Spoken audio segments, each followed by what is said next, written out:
If you're not in, get in real quick, friends.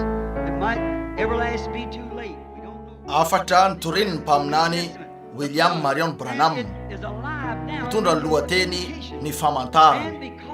Ny alahady ariva fa 8 martsa 2017 tao amin'ny Saul Sarbor Temple tao Dallas, Texas, USA. The baptism of the Holy Ghost has a right to everything that Jesus purchased for us. The reading of the word. Ho famakina ny teny.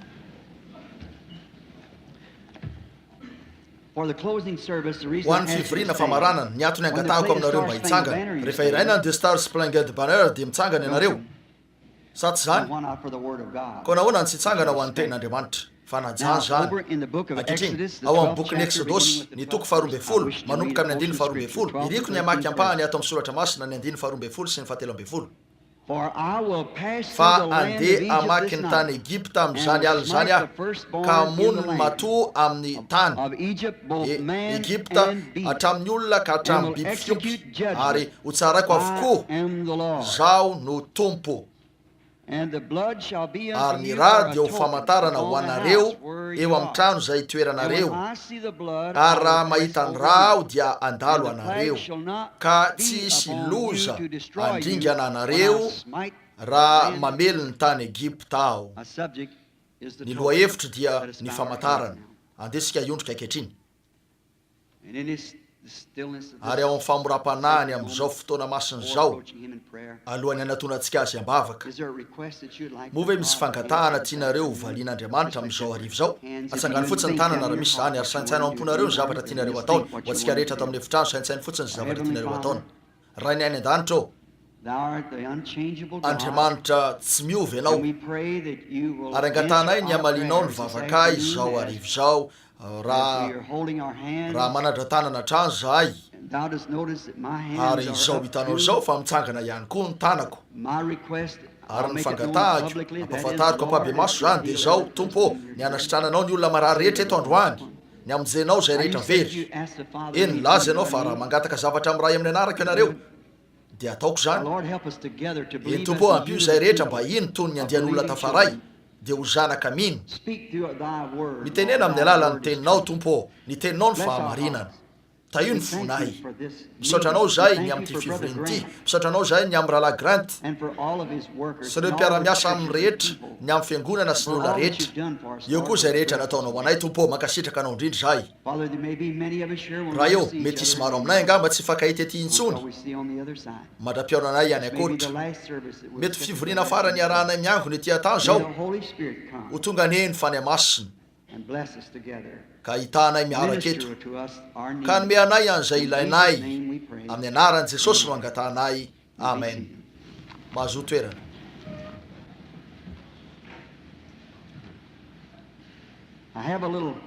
Manana fandraisana anao kely eto izay nandroatako soratra masina vitsy sy ireo teboka kely vitako ny tadidiana tato an-tsaiko zany fa iny saingy efa noarako ny 520 ianareo tsara fandroany zany ko dia tsy manana fitadidiana toy ny fahiny aho fa betsaka loatra ny olona sanina sy ny zavamisy ao fivoriana maro tokoa ny atao. Ny lohahevitsika anio ariva dia ny famantarana ao Egypta no isokafany sehatra ananatsika endry zavatra lehibe ny misy eto tiako hitanareo rehetra zany koa dia manana fanajana araka izay azonareo atao. Ny Egypta no misy ny sehatra resahantsika ary ny fotoana ny sin'ilay sehatra dia teo amin'ny fiandohan'ny Exodus mihitsy ary eto maneho ny tandindon'ny ankehitriny zany fa isika ihany koa dia eo anolohan'ny Exodus hafa indray ny famoahan'Andriamanitra ny Israely tao Egypta ho any amin'ny tany nampanantenainy dia tandindon'ny famoahan'ny Kristy ny ampakarina avy ao amin'ny fiangonana ho ao amin'ny tany nampanantenainy eo amin'ny Exodus hafa indray misy atsika. Eny raha andalina soratra masina ianareo fa zara raha ampijerena an'ireo teboka lehibe ny fotoantsika dia marina zany isika no toy ny namoahan'Andriamanitra firenena avy amin'ny firenena no amoahan'Andriamanitra ny ampakarina avy amin'ny fiangonana avy amin'ireo fiangonana rehetra no iantsona ny ampakarina ivoaka ho voafidin'Andriamanitra zany dia ilay ivoaka ary eo amorony io exodosy isika am'izao fotoana zao satria nanantsika ny profesoratra masina rehetra fa eo misy atsika eny fantatro fa efa voalaza matetiky zany kanefa risakaizako olazaina farany zany ray androany ho voately ny mandrakizay ny fotoana eo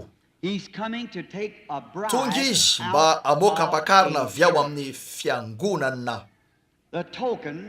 ny famantarana no zavatra nanavaka teo amin'ny Egypta sy Israely reo firenena roa izy teo olombelona izy rehetra samy noarin'Andriamanitra nefa izy reo asa tanan'Andriamanitra izy rehetra kanefa napiavaka rehefa nandalo ny famaizany fahafatesana ny famantarana no nanavaka teo amin'ny fiainana sy ny fahafatesana ary toy izany koa ny eo amin'ny fiavin'ilay zanak'Andriamanitra rehefa amoaka ny ampakarina avy ao amin'ny fiangonana izy ny famantarana no anavaka eny miano tsara amin'ity arivo ity ary jereo raha tsy marina zany ny famantarana no anavaka tsy maintsy misy mampiavaka eo itsaran'izao tontolo zao Andriamanitra ndray androany raha anotaniko ny mpino katolika zay ho tsarainy hoe ho amin'inona ny itsarany an'izao tontolo zao ilaza izy reo hoe ny fiangonana izy ny fiangonana katolika izy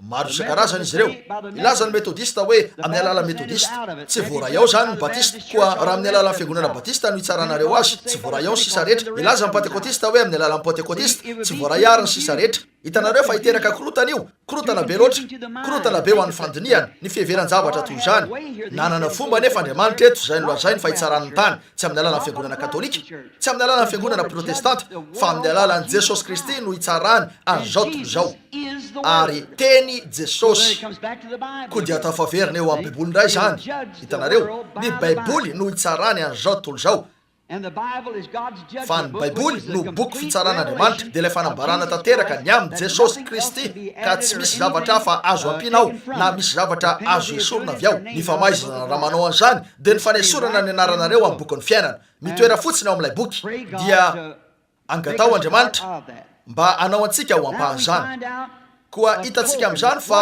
ny famantarana inona moa ny famantarana ny famantarana dia marika fa voalony vidiny zay ny famantarana toy ny zotra an-dalam-by sy ny fiara fitaterana nanantsika io alaintsika ny volantsika ary makany amin'ny gary sika eny hitanareo fa ny zotra fiara fitaterana eo amin'izay mampiasa tapakila tsy manana alalana ny andray vola izy reo tsy afaka andray vola izy reo ny tapakila no alainy toy zany koa ny fiaramanidina na ny hafa koa misy toerana alianareo eo amin'ny fivarotana tapakila ary mividy amin'ny volanareo zay isan'ny tapakila na zay karazana tapakila ilainy ary io tapakila io no marika fefa voalony saran-dalanareo mananjo iondrana jambo ianareo iondrana amin'ny fiaramanidina iondrana amin'ny fiara fitaterana na izay misy eo raha mbola eny aminareo ihany ny tapakilanareo zay maneo fa ny fanidianareo dia efa voaloha eny tsarovo zany azadiny io ny zanak'ondry vovony teo amin'ny Israely no ilay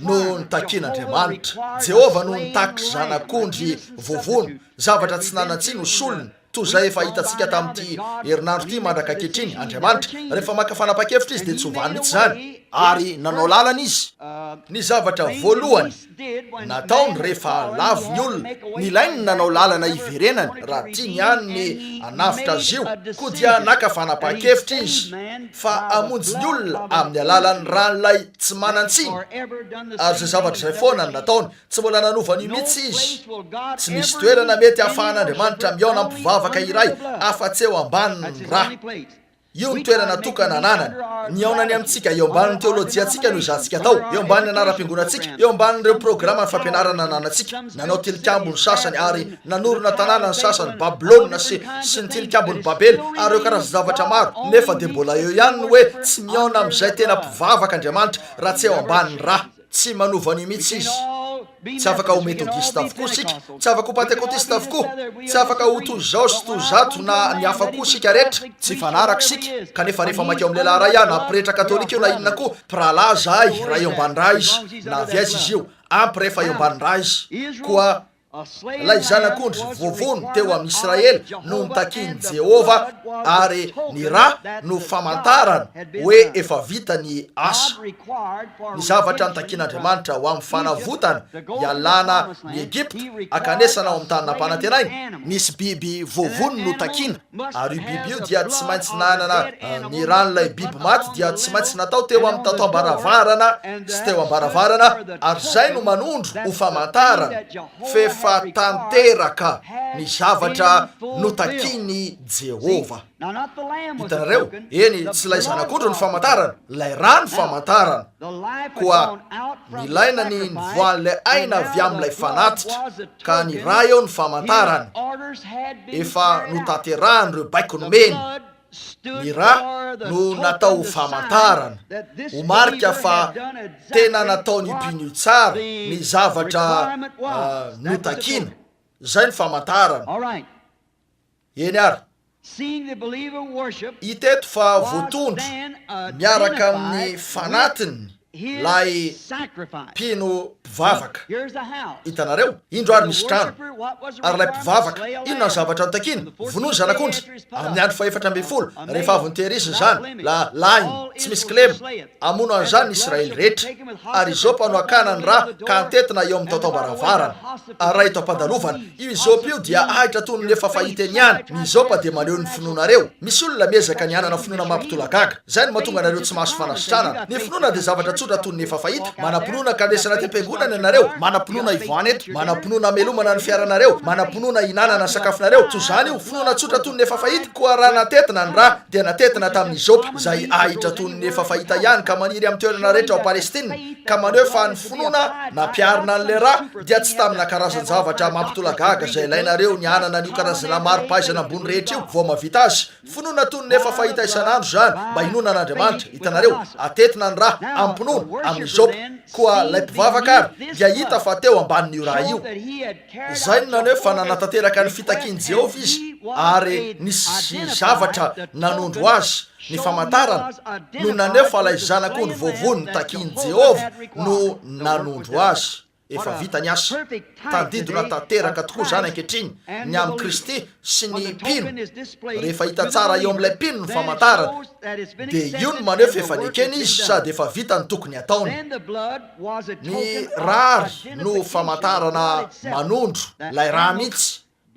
Maty lay biby, ny voadra ary teo amin'ny rindrina ny rany. Eny lay aina biby dia atao amin'ilay raha fa ao amin'ny raha ny aina fantatsika zany. Zay ny voalaza amin'ny Baiboly ary manam-porofo an'io siansa. Ao amin'ny raha ny aina. Rehefa ny vonoina ary lay biby ka niala tamin'ilay biby ny aina, lay raha no tsy maintsy lay raha simika arabaka teny nampiasaina ho famantarana zany satria lay aina tao anatin'ny raha dia tsy afaka hiverina nakeo amin'ilay mpino satria aina biby zany ary ny aina biby sy ny ain'olona dia tena tsy mitovy, tsy misy, tsy ahitana fitoviana mihitsy. Raha alaivo ny rana biby dia ataovy ao aminareo fa ho faty ianareo. Koa hitanareo fa koa dia aina hafa ny ao amin'ny rana biby raha oharina amin'izay ao amin'ny ran'olona satria misy fanany olona, tsy misy fanany biby. Ary noho zany ary lay raha mihitsy. Aka ho azonareo zao lay zavatra mena ara-tsimika ny maizy an'ilay raha dia nilaina ho teo ambaravarana tety ivelany ho toy ny famantarana fa efa maty lay zanak'ondry. Eny satria tsy afaka hiverina keo amin'ilay olona mpivavaka ny ain'ilay zanak'ondry. Fa amin'izao andro zao tandindona fotsiny io. Amin'izao andro zao dia tsy lay raha simika ny Jesosy tompo lay zanak'ondritsika satria lay aina tao amin'ilay raha dia ny fanamasina. Miverina zany no sady famantarana fa nekeny sika satria nanao tsara ny zavatra nambaran'Andriamanitra tsika atao. Ary eo satria nanantsika ny famantarana dia voatondra amin'ilay fanahintsika sika. Zany mihitsy tsy hitako izay fomba hampazava an'izany bebe kokoa. Hitanareo, ny fomba tokana na hafanany teny teo fa anisany ihany koa lay trano hoe teo ambany raha dia satria teo ambaravarana lay raha ara-tsimika nandalo teo izy ireo tsy maintsy nijery teo ny anjelin'ny fahafatesana ary nahita ny raha. Eny averiko indray tadido ny fanamasina zany. Koa hitanareo fa tsy afaka ho tonga eo amintsika tsiraray lay raha ara-baka teny teo amin'i Jesosy satria voafetra ihany ny abetsaka ny raha tao amin'ny vatany. ary nikorina teo zany avy amin'ny vatany nakeo amin'ny tany 2 arivo taona lasa zay, nefa tsy natao famantarana zany. Lay aina tao amin'ny raha no famantarana ankehitriny. Hoprofoka aminareo zany afaka fotoana fohy amin'ny baiboly. Io ny famantarana natao tonga eo amin'ny tsirairay amintsika, anehoana fa voatondro sika tamin'ilay fanahytsika sady nanatanteraka an'izay ny takiany Jehova. O Petera tamin'ny andro Pentekosta mibeba, areo ka samy atao batisa amin'ny anaran'i Jesosy Kristy anareo rehetra, mahazo famelana ny elokareo, ary anareo andray ny fanomezana de ny fanamasina. Fa ny teny fikasana de ho anareo sy ny zanakareo ary ho an'izay rehetra lavitra na iza tsy ny tompo Andriamantsika anatona azy. Hitanareo, nasehoany fa tsy voafetra teo amin'izy ireo ihany zany, na iza tsy ny tompo anatona azy. Maro ireo izay mieritreritra ho nantsony, fa izay rehetra tsy ny tompo ihany, ireo izay fantany raha teo no nantsony. Ary zay nantsony no noamarininy koa, ary zay rehetra noamarininy no nomeny voninahitra efa nomeny zavatra efa vita. Koa raha raisinareo ny olona zay tsy mino fa ho an'ny ankehitriny ny fanamasina, dia hitanareo ve nataon'izy ireo eo laviny ny famantarana, dia ilay tena endrika maneho fa mifandray amin'ilay fanatitrareo ianareo. Hitanareo ve ny tiako ambara? Tena tsotra zany raha jerenareo fotsiny eo amin'izay fomba nanoratan'Andriamanitra azy. Koa ny raha no nitondra antsika fa isika de maneho ny endriky ny fanamasina. Io ny fiainana, eny tsy afaka hiverina eo amin'ny olona ny aina biby satria tsy fanaraka zany, tsy misy fanahy ny aina biby. Ny ain'ny olona no misy fanahy. Ny biby tsy malala hoe mitanjaka izy, tsy hainy manavaka ny tsara sy ny ratsy. Izy io de manantsaina izy fa tsy fanahy. Eny tsaroa fa ny fanahy mazava ho azy no maneho ny toetra ao amin'ny saina. Jereo tsara eto fa rehefa ny ain'ilay fanahintsika reo Jesosy Kristy, rehefa ny rano no nalatsaka, Andriamanitra izy tao amin'ilay olona anankiray ny rehetra. Eny nidiny izy avy tamin'ny maha Jehova azy mba hanondro ny tenany ho toy ny olombelona, mba aka ny endriky ny olona eo aminy ka androny antsika aminy. Izy teo no zanak'ondrin'Andriamanitra ary tao anatiny tao zay nisy raha. Eny fantatro fa misy milaza hoe rana jiosy ny tao aminy. Mandreny jiosy milaza zany ianareo, tsy rana jiosy akory izy sady tsy rana jetilisa ihany koa. Ran'Andriamanitra izy io, fa tsy any jiosy sady tsy jiosy izy no tsy jetilisa. Andriamanitra izy. Anananaka ny virjinina. Eny fantatro fa betsaka aminareo sy ireo protestanta ihany koa no mieritreritra fa avy amin'ny Maria ilay atody, fa ny selamena no iavian'ny aina ao amin'ny selany raha, satria afaka natody ny akovavy na de tsy misy lamborina azy, fa tsy fo zany satria tsy mahavokatra io. Avy amin'ny fikorianany raha ny aina, zay avy amin'ny lahy. Saingy raha ny teto dia tsy nisy ny dirany lahy. Koa ilay aina tao amin'ny raha dia tsy maintsy avy tamin'Andriamanitra irery ihany, fa izy no nahary selan-draha tao akibon'ny Maria. Andriamanitra tenany, lay mpahary mihitsy no nahary selan-draha iray. Ankehitriny jereo, oreo fa io lay vatana, Maria no nanana ny atody. Tsy tompoko, tsy avy amin'ny atody. Raha avy amin'ny atody tsy afaka indray tsironainy lany tena raha tsy misy fientanam-po. Ary raha ny teo aniny ka nanana fientanam-po raha vehivavy dia ataonareo fa manao inona Andriamanitra eo? Izy nahary na ny atody na ny raha, zany mihitsy na izy azy. Nikasika an'Andriamanitra sika, hoy ny Baiboly. Timoty 2:9-10. Ary raha manaiky mihitsy fa lehibe ny zava-miafina ny amin'ny toe-panahy araka an'Andriamanitra. Andriamanitra naseho teo amin'ny nofo, nikasika azy tamin'ny tanatsikisika. Andriamanitra io vatana io, azo antoka fa zany io. Andriamanitra avokoa na izy azy tao amin'ny endrika olombelona.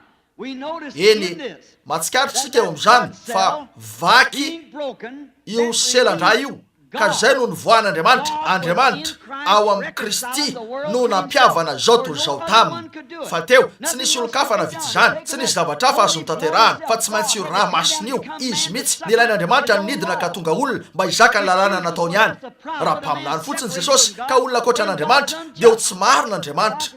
raha ilaza hoe aoko faty raha lagrenta noho ny ota zay tokony hahafaty any bilina zavatra hafa zay mety ho famaizana de ho tsy rariny zany raha mamelany zanakalahy ho faty noho ny famaizana zay ny tononiko ah mbola tsy rariny ihany zany tokana ihany ny fomba azoko ampiarana ny fahamarinana dia nakako ny toerany raha tiako ny hamonjy azy ary ny ilain'Andriamanitra ny ho tonga nofo mba hakany ny toeran'ny mpanota Andriamanitra no voaseho tao amin'ny nofo tsy hafa io fa Andriamanitra tena mihitsy koa teo ary izy voaseho tao amin'ny nofo mba hanaisotra ny fahotany zao tontolo zao ary nanondro ny tena ny tao amintsika izy mba hahafahantsika ho voatondro ao aminy hitanareo ve ny tanjony zany ko dia hitatsika ary fa voatondro amin'ilay fanahintsika isika fa ny ain'ilay fanatitra ao anatsika dia ny fany masiny fony vaky io sely io dia zay ny namoaka an'Andriamanitra namoaka an'Andriamanitra fa nilainy nanamasina vahoaka iray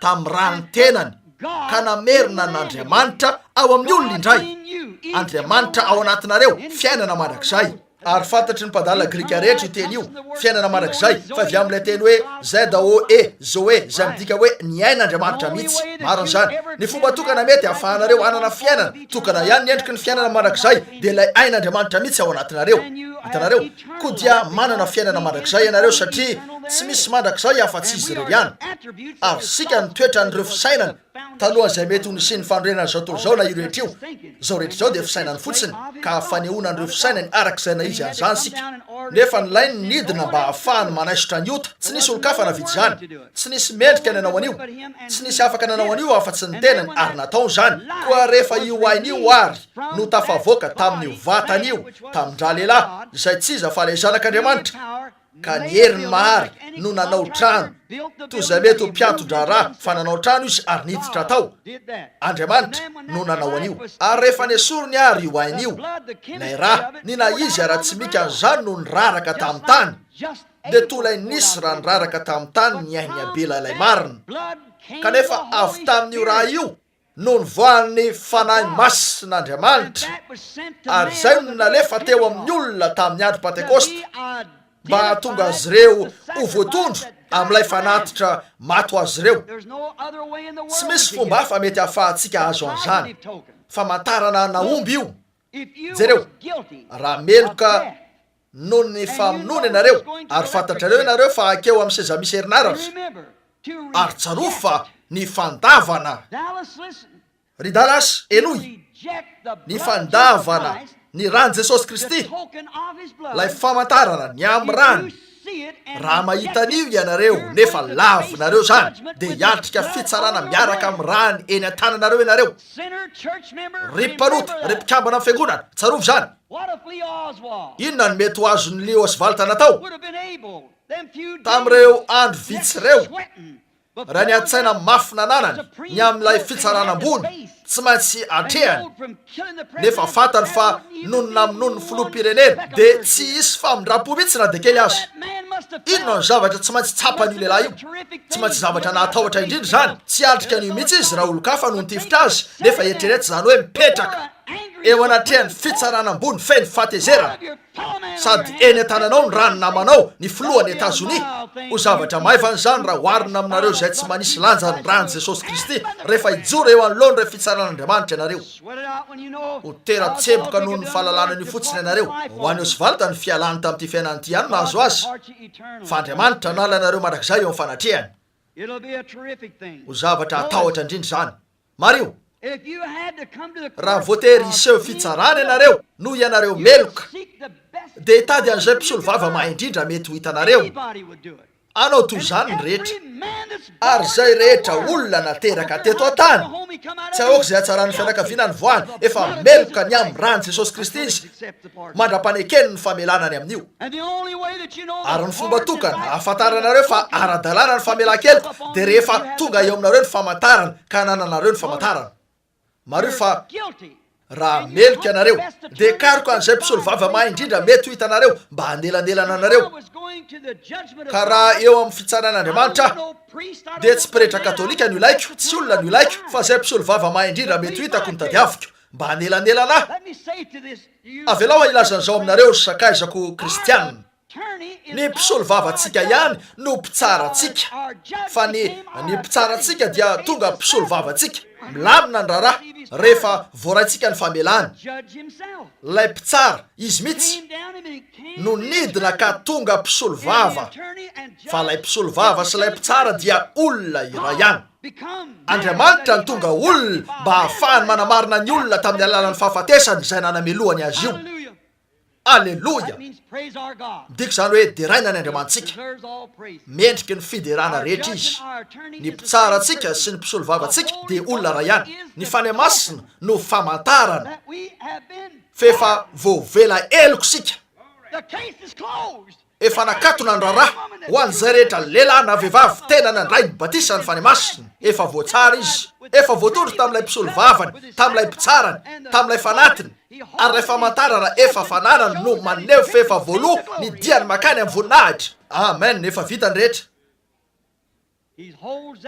Eny amin'ny famantarana io azy zany ny batisa ny fanahy masina izay vavolombelona ny fitsangana an' Jesosy.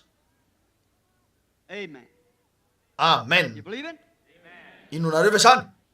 Io no manondro anareo. Efa eny aminareo ilay famantarana. Eny raha tsy manana ny famantarana io ianareo dia tsy ho tafiditra. Tsy maintsy anananareo ny famantarana. Zay no vidiny notakina. Raha mahita ny rà ny rà ny famantarana. Raha mahita ny rà dia andalo anareo. Tsy maintsy anananareo ny famantarana. Raha tsy zany eny dia tsy ho lasa ianareo. Ilainareo ananana ny famantarana. Raha tsy hita tsara voaseho teo ny famantarana ka tsy voaseho teo ny famantarana dia tsy nanan-kery akory ny fanekena. Ianareo fa eto Rahalahy Branham mandraso kely aloha, zany no tena marina. Nanan-danja kokoa noho ny fanekena ny famantarana. Satria efa teo amin'ny Israely ny fanekeny ny famorana, ary afaka andeheny ny jiso rehetra ka naprofo an'izany amin'ny olona rehetra. Azoko profona aminareo fa voafora jiosy voafora arak'ilay nandidiny Jehova, nefa de tsy nahafaka azy zany raha tsy teo ihany koa ilay famantarana. Tsy maintsy aseho any ho hita ny famantarana. Azonareo ve? Izy tsy maintsy teo ny famantarana nahoana nahoana.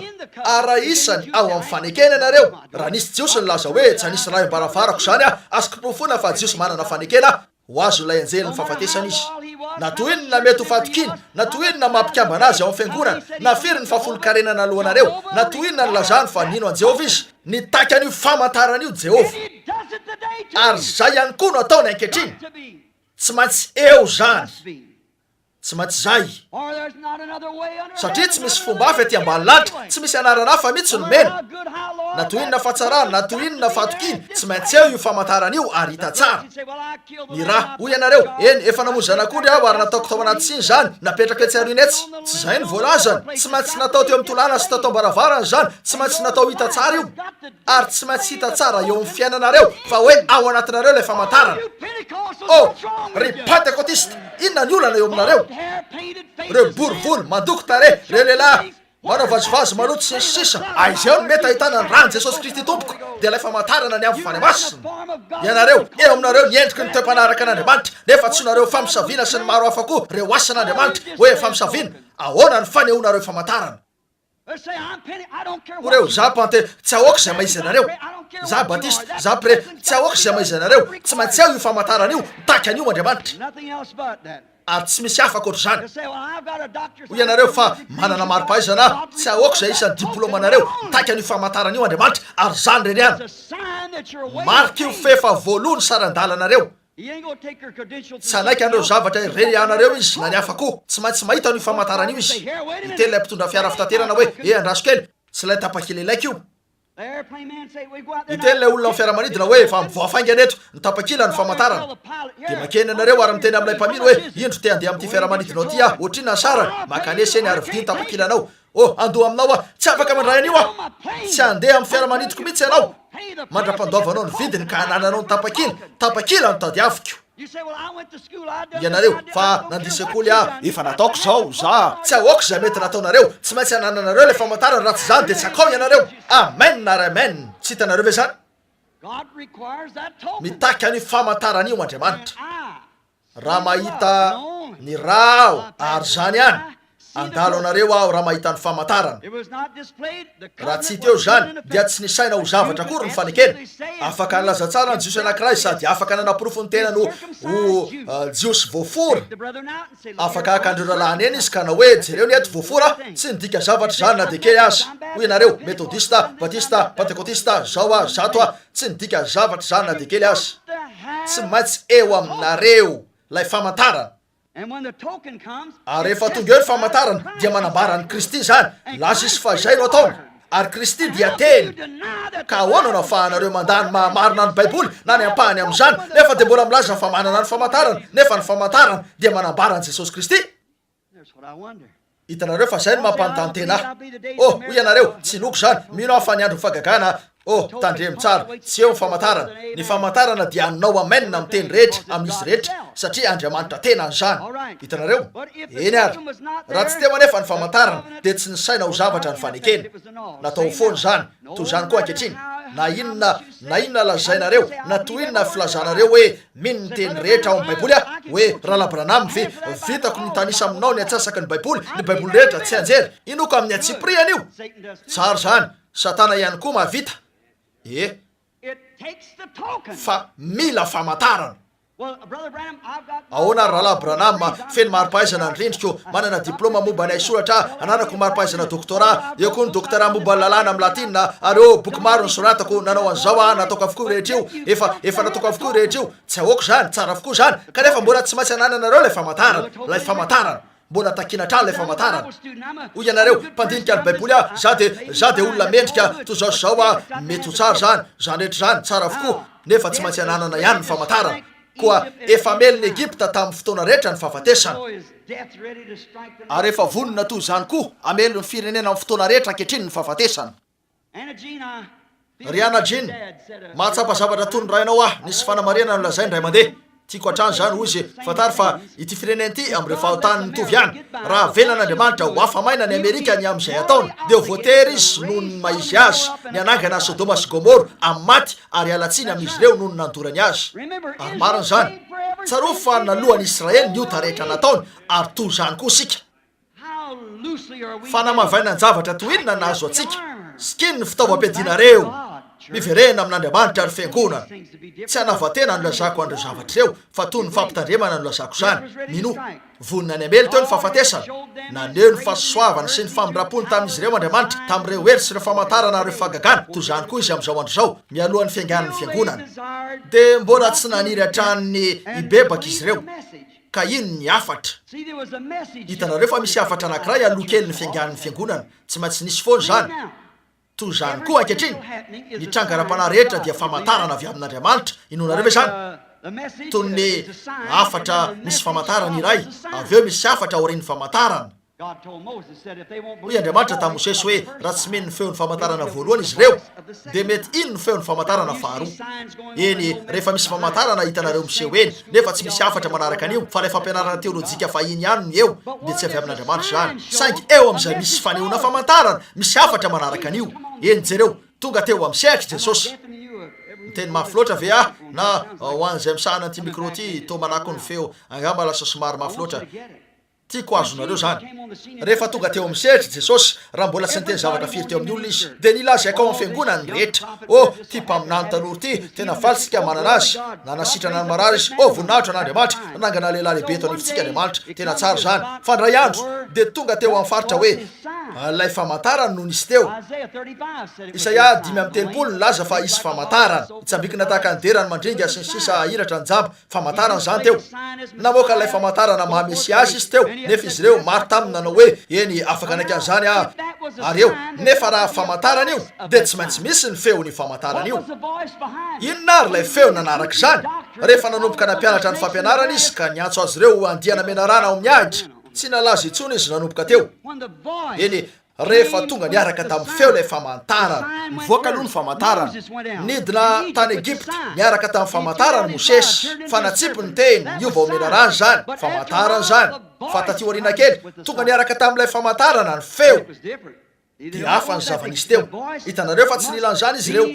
lay feo dia tsy maintsy tonga aoriany ny famantarana ary tsy afaka izy tamin'ny fotoana hafa akoatra ny fotoana io zany satria fotoana tanteraha soratra masina teo jereo zavatra nabarany taminy tao amin'ny roa miafo efa hitako ny fitaraina ny oloko reko izy ireo ary efa hitako ny fampahoriana ataony mpampiasa azy ao Egipta ary tsaroko ny teny fikasako izay nataoko tamin'ny Abrahama tapitra ny efa-jato-taona ary efa niteny tamin'ny Abrahama izy fa ho any izy ireo hitanareo fa tsy afaka izy tamin'ny fotoana hafa zany ny ilainy Mosesy no tonga tamin'ny fotoany mihitsy mihodina tsara ilay famantaran'andron'Andriamanitra lehibe tsy ohatra ray minitra zany na hotara ray minitra ho ara-potoana tsara tsotro zao io eny ko dia hitanareo fa mizotra tsara avokoa ny rehetra tsy afaka izy tamin'ny fotoana hafa zany tsy afaka tonga tamin'ny fotoana hafa ihany koa reto zavatra reto tsy afaka tonga tamin'ny andron'ny Lutera zao tsy afaka tonga tamin'ny andron'ny Wesley zao tamin'ny andron'ireo Batista na Metodista tamin'ny andro tsy afaka tonga zany tsy maintsy zao no eviany zany tsy maintsy tonga firenena ny Israely tsy maintsy ho araka zao toerana misy azy zao ny fiangonana tsy maintsy nisy ny afatra fahatelo taom-piangonana fahatelo tsy maintsy nisy ny Laodikia tsy afaka iforony zany mandra-pahatonga ny Pentekotista ka navita ny anjarany izy ireo fa nivoaka izy ireo ka nanangana rafitra dia nanao izay nataony dia eo ny natongavany zany eo ny aviany tompo raha indro fa avoakany izy ireo ivelan'ny fiangonana izy teny izy matahotra izy rehetra reny ny fanatrika amin'ity teny ity tena tsy milobavy izy raha ny amin'io nefa dia miady manohitra an'izany izy ireo na dia zany azy tao Chicago voatsela loatra zay raha nanome fahitana ny tompo nisy mpitoro telonjato tany teo amiko ho ia eny fantatro ny tianareo ny amin'ny taranaka menarana sy ny sisa ho ia aoka isy andray ny baiboliny ka hoeto anilako ary anaporofo ny fahatsony zany io ny andian'olona nangina indrindra efa nisy ho ia raha zay ary dia avelao ahy hitanareo fa tsy takatra ilay sekoly ny fisainany zany raha dia zany azy ho reo mpaminany raha Abranama rehefa voaositra saingy rehefa miala aminy ositra tsy haiko loatra inona ne zany ka tena marika maneho ny teolojianina misavoritaka ny tena ny teny hoe mpaminany dia midika hoe mpanambara ny teny avy amin'Andriamanitra eo amin'ireo mpaminany no aviany ny tenin'ny tompo zay ny fomba nanondronan'i Jesosy ary ho reo taorian'ny fitsanganana ho reo fantatray fa mpaminany avy amin'Andriamanitra izy eny tsy misy mahavita an'ireny zavatra eny raha tsy momba azy Andriamanitra nefa dia nandany hafany izy ireo tsy nety nanaiky anjaona izy ireo nefa mpaminany izy tsy nety nanaiky any Elia izy ireo tsy nisy nekeny reo hafa rehetra ireo izy ireo anefa nanana ny fanambarana avy amin'Andriamanitra ny teny anglisy hoe profeta mety manana heviny maro ny teny anglisy midika ho mpitory-teny zany fa raha milaza ianareo hoe mpaminany izay hita fahiny tao amin'ny baiboly dia midika ho mpahitsy zany ary zao ny lalana azy dia ny fahatanteran'izay zavatra ambarany ka zay ny marika fa mpaminany izy marika ihany koa zany fa izy no nanana ny fanambarana avy tamin'Andriamanitra ny amin'ny teny voasoratra ary nanamarina zany Andriamanitra avy eo nanoana azy nanapirofo an'io ahoana eny tsy maintsy toy zay fotsiny ny fandehany zay fotsiny tsy misy fomba hialana amin'izany laza Andriamanitra fa toy zany ny fandehany ary zay le izy kanefa dia zay ny ankehitriny eny tsy maintsy eo ifamantarana io fa io ny manondro an'ity teny ity ka manamarina an'izany eo koa ny fomba nampanantenana an'io ny fomba nanomany an'ireo vahoaka ny rehetra akao amin'ny tany nampanantenainy eny fony anatanteraka an'io exodosy izy zay tandidony eny esaka ho amarana zao afatra zao anatin'ny 5 na 20 minitra mario tsara neto tiako azonareo zao satria mety tsy ahitanareo intsony hitanareo mario eny jereo ny fomba nanomana ny vahoakany firy ny malala fa tsy manova ny fanaony mihitsy izy tsy hovany mihitsy zany izy dia eny jereo ny baiboly mba hitanareo raha efa nanovo zany izy tsy tompoko ahoana ny nanomana ny vahoaka voalohany nandefa mpaminany niaraka tamina famantarana izy dia Mosesy zany tsy zany ve ary nanana afatra lay famantarana afatra mba iomanana fa hoany amin'ilay tany efa nampanantenainy izy ireo avy eo nanao zavatra nondrona izy an'io mpaminany io dia lay azavana teo amboniny ny andriafo no nanaraka n'io mpaminany io fantatsika fa namakivaky ny tany efitra niaraka tamin'ny Mosesy zany tsapatsika zany avy eo nomeny ny famantarana izy ireo mba hananana izy ireo antoka fa tsy ilain'izy ireo ny atahotra ny tsy atombona ka hokizitina satria ny lasa izy hoe raha mahita n'io famantarana io dia andalo anareo jereo tsara ny fomba nataony teo nanomana izy aloha ny famantarana iraka anankiray afatra voatondro ny fandrona ilay iraka ary famantarana mba anana ny antoka fefa voalohany diany mizotra ho amin'ny tany nampanantenainy izy ireo toy zany koa no nataony tamin'izao andro zao inona nataony nalefany teo amintsika ny fany masina ny fany masina no iraka ary lay fandrona ny amin'ny tenany tony ny ao amin'ny soratra masina no manondro azy eto anifitsika ho tsy miova ho malisan'io ary mandrakizay ary ny famantarana no antoka inona ary ny tokony atahorana efa voalohany sarandalana ary efa voatondra amin'ilay fanahitsikisika tsy afaka andahanareo izy nampanantenana zany izy efa voatondro sika. Ny fivoahan'ny Israely ny Egypta toy izay efa voalazako dia mitovy amin'ny fivoahan'ny ampakarina amin'ny fiangonana. Raha nanomboka ny fanompony Mosesy dia niara-niangona tao Gosena ny Israely mba hivavaka sy hanompo zany mihitsy. Tonga avy tamin'ireo faritra rehetra tao Egypta. Zay ny zavatra isy eo amin'ny ampakarina. Ivoaka avy amin'ireo unitera, binitera, trinitera rehetra sy ireo karazany hafa rehetra. Ivoaka amin'ireny izy io, tsy maintsy zay. Eny, vakitsika atao amin'ny Hebreo ny eto sika zao ny zavatra voalohany tsy maintsy atao an-tsaina. Avy tany amin'ny faritra rehetra izy ireo. Ivoaka avy teo anivony tsy finoana. Eny, namparatena ny fanamasina fanao an'izao an'izao amin'ny andro farany. Mivoa eo anivony tsy mino. Mario, hitantsika eo amin'ny Hebreo 10:9 voasoratra eto zany. Zao ny voalazany. Fa raha manotsy sika rehefa nahazo ny fahalalana tsara ny marina dia tsy misy fanatra noho ny ota intsony. Hitanareo, raha tsy mino ianareo, eny, raha tsikatra ianareo ny amin'izay azoko ambareto, raha sitrakareo ny anome fotoana fohy mba hanaovako an'izao famaritan'izao, ao amfanano atsapako fa mbola tsy voarainareo tsara zany. Hitanareo, Mario, teo nisy Hebreo, teny amin'ny diany izy ireo, ny fidorombiny folo Andriamanitra na Mosesy azafady tamin'ny tanan'Andriamanitra mba handeha eny ka hisafony tany ary verina hitondra famantarana avy tamin'ilay tany. Ary noho tonga tany izy ireo, torakovitra tanteraka ny folo taminy. Fa oreo, reny Amalekita reny no any, toy ny valarisika eo masony. Fa Joshua sy Kaleba ny verina teo, nitondra profo, azo sika atao zany. Hitanareo ny ampino hatreny atsisy tany. Nandalo teo amin'ireo sehatra isan-karazan'ireo izy ireo, ka nandalo fiangonana nikambana tao fiangonana vita batisa sy ireo fomba maro. Saingy rehefa tonga ny tsy maintsy ampitany mba handraisana ny famantarana, ny profo fa tena misy lay tany. Io oain io, hoe tsy maty Jesosy Kristy, faritra hafa zany, velona ao anatin'izany izy, miaraka amintsika izy, ao anatintsika izy ankehitriny. Rehefa tonga teo amin'izany, tsy an'izy ireo inono zany, mafy loatra amin'io. Hitanareo, dia niverina izy ireo, ary izy rehetra dia maty tany anefitra, tsy nisy niampita na dia ny anankiray taminy azy. Koa hitanareo raha tsy misy isika metodista, batista, presbyteriana, antenaiko fa mipetraka eto an'io lay nampianatra fahiny, ny mpampianatra Roy Davis. Maro aminareo malala azy, tao Fort Worth mihitsy, mety mipetraka ato izy. Tsaroko fa niady hevitra ny amin'ireo zavatra eo zahay, efa taona maro lasa zahay. Izy nanao batisa tamin'ny finoana, sady misionera amin'ny fiangonana batista. Dia jereo ary ny eto.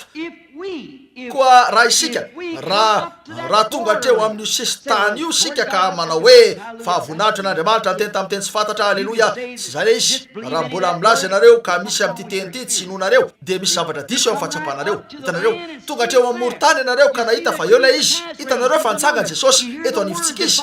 Eninareo ny teny izay manaraka ny afatra, nefa mbola tsy inonareo ihany zany. Dia fantatrareo ve ny mitranga, maty tany anefitra mihitsy ary izy ireo. Raha manotsy sika rehefa nahazo ny fahalalana tsara ny marina, dia tsy misy fanatitra noho ny ota intsony. Izay no ambaran'ny bokin'ny Hebreo amintsika. Ary jereo eto, raha indro fahitantsika ireo famantarana lehibe ny amin'ny andro faran'ireo eto an-tany, arak'izay nampanantenainy, dia toy ny lavitra ny fampitaremana voaraintsika amin'izany ny mahatongotra ny andro. Atsaharo ny tsy finoana, tongava miangona, tokony hifankaty sika. Ary ino ka mpisaraka ny tenantsika amin'izao tontolo izao. Mario fa tsy hoe tonga hiangona fotsiny ka hiresadresaka ny amin'ny afatra izy ireo, fa natao hiditra tao amin'io izy ireo, akeo ambany raha. Tsy niotonga eo ka ilaza hoe fantatrareo fa niteny tamintsika Mosesy la hiraka ny laza izy, niteny tamintsika izy fa tokony hisy raha eo amintsika, ahoana ny hevitrareo ny amin'izany ry zalahy. Tsy zay le izy, fa vonony zanak'ondry ary asio raha eny ambony eny. Afaka tonga sy hipetraka ary hifanaiky amin'ny teny sika sy ny maro hafa koa, kanefa raha tsy ao io famantarana io dia asoa antsika amin'inona zany? Tsy asoa. Mandehany eo ambanin'izany, tsy tompona ndraikitra ny amin'izay rehetra, tsy teo ambanin'io raha io izy, ary tsy tompona ndraikitra izy amin'izao andro zao an'izay rehetra tsy eo ambanin'ilay famantarana. Ho an'ny fianakaviana rehetra, ny fiarovana tokana dia rehefa teo ambanin'ny famantarana izy ireo ary natao hita tsara ny famantarana ho an'ny fianakaviana rehetra. Inonareo ve zany? Tokony ho tsarovantsika zany amin'izao andro zao ry olona, reo zanatsika. Ary io fadalan'ireo zaza miala sakany io sy io rock and roll io ary reo zavatra maro misy manodidina antsika, dia reny Beatles sy ireo abibina rehetra reny. Fantatrareo moa fa naseho atao amin'ny boky avokoa zany dia ny baiboly voalaza amin'ny apokalipsy zany, tena voalaza tokoa. Fa ny olona izy ireo tsy efa maty izy ireo, tsy afaka hitsangana intsony, tsy mandrakizay mihitsy izy ireo hatramin'izay, tsy tao amin'ilay fisainana akory. Koa dia ho levona izy ireo, ho vita mandrakizay ny aminy, ho levona tanteraka. Andray famaizana mandritra ny taonjato maro izy ireo noho ny nataony, fa zay rehetra manam-piandohana dia manam-piafarana, zay tsy manam-piandohana tsy manam-piafarana. Tokana ihany ny endriky ny fiainana marakizay. Tokana ny endriky ny fiainana marakizay. Ho amin'izany no hitolomantsika mafy. Mario, Joshua, ny toko faharoa amin'ny Joshua, lay mpino janga Jetlis, no nandre teo ny fianakaviany de nentina nakeo ambany laiko fejaka izy ireo fa io ny famantarana nomen'ireo irako josoa lay anjelin'Andriamanitra mpandringana no nanajany io famantaran'io ary io reriany tao am'izany tanàn zany io no zavatra nitakian'Andriamanitra tamin'ny alalan'ireo mpanompony fa Andriamanitra no nitaky an'io famantaran'io ary io reriany tsy ahoako na be ny tanàna io na olona masiny indrindra tao an-tanàna na mpakao amin'ny fiangonana lehibe indrindra tao an-tanàna ny anjera avokoa ny zavatra rehetra tao an-tanàna afa-tsy ho trany io Andriamanitra io famantaran'io ihany no najainy maro io fa nandre Jeriko fa nanao zava-dehibe maro Andriamanitra kanefa tsy nasiany lanja ny fampitandremana toy zany koa ny olona ankehitriny izay mandreny nataon'Andriamanitra tamin'ireo taona vitsilasy ireo kanefa tsy anisy lanjany amin'izany io heriny fahasoavana lehibe sy famantaran'io toy izay fanampanantenainy tahaka ny tamin'ny andron'ny Sodoma ho tahaka izany koa toy inona no hoe fanampanantenainy fa isy io zavatra io jereo ny zava-nitranga tany Sodoma tsaro fa nisy ilay famantarana ny amin'ny Sodoma kanefa lay iraka ao amin'ny Malaka 4 dia ho fampidina ny fon'ireo olona ho amin'ny rainy reo rainy tamin'ny Pentekosta amin'ny Baiboly tsy afaka isy akoatry ny Baiboly na zavatra afindray fa ity ny fanambarana feminy amin'Andriamanitra ary misy manao hoe fa inoko dia ampahanty ny eto kosa tsy azoko antoka ny tena iraka Andriamanitra dia ampitodika anareo iverina eo amin'ilay zavatra amin'ny fahafenoana hitanareo maro fa zay no ataon'ny fany masina mamerina anareo eo amin'ny tenin'Andriamanitra rehetra efa naseho ny fahasoavany ny fitsarany manaraka tsy maintsy nino ny tena no nanana fiarovana izy ireo raha tao amin'ny trano lehibe ny anaram-piangonana mahafiorona nananan'izy ireo tao Jeriko io kanefa hitany tamin'izany fa tsy naomby zany tsy maintsy nisy teo tamin'ny sasany angamba nisy fomba nidirany fa nisy andiana rahalahy vitsy tafiditra tao ka niteny mba hanangonana an'ireo vovoateny rehetra ary vitany ravehivavy fa nataon'ny fiangonana ny tranony ary niraisin'ireo iraka avy eo nampidiriny tao zay rehetra te iny tao an-tanàna hoe ho amban'ilay famantarana vehivavy anankiray teo amin'ny tsy tambosaina maro io vehivavy kely anankiray teo ihany koa ny aratsy ny fitondran-tenany mety efa nandroaka azy ny fiangonana rehetra tao an-tanàna kanefa ninony io iraka io ary io iraka io namela n'ilay famantarana ilay marika ary najain'Andriamanitra ny famantarana toy zany koa ankehitriny tsaro fa rehefa nandalo ilay mpandrava avy amin'ny fahatezerin'Andriamanitra dia ny anjero io rafitra lehibe io fa ny famantarana no nitahiry an'ilay trano no voaro tsy hoe satria vehivavy tsara izy fa noho ny nanana ny finoana sy ny nampiarany ny famantarana eny ahoana raha ozy lehilahy mahafinaritra izy reto tena nafaly ihany afatra netiny kanefa raha ny marina atao somary fahadalana ihany anatona tytaty eny ivelan'ny varavarakelyko osytony kakato anatiny fotsiny zany ondrodana io ilay famantarana ihany no najain'Andriamanitra to lay famantarana ny amin'ny fiainana tao Egypta ihany Jesoa dia tandidona ny amin'ny Jesosy satria ny Jesoa dia midika hoe Jehova mpamonjy tandidona ny amin'ny Jesosy izy izay natoky tamin'ilay marika famantarana nitorian'ilay irany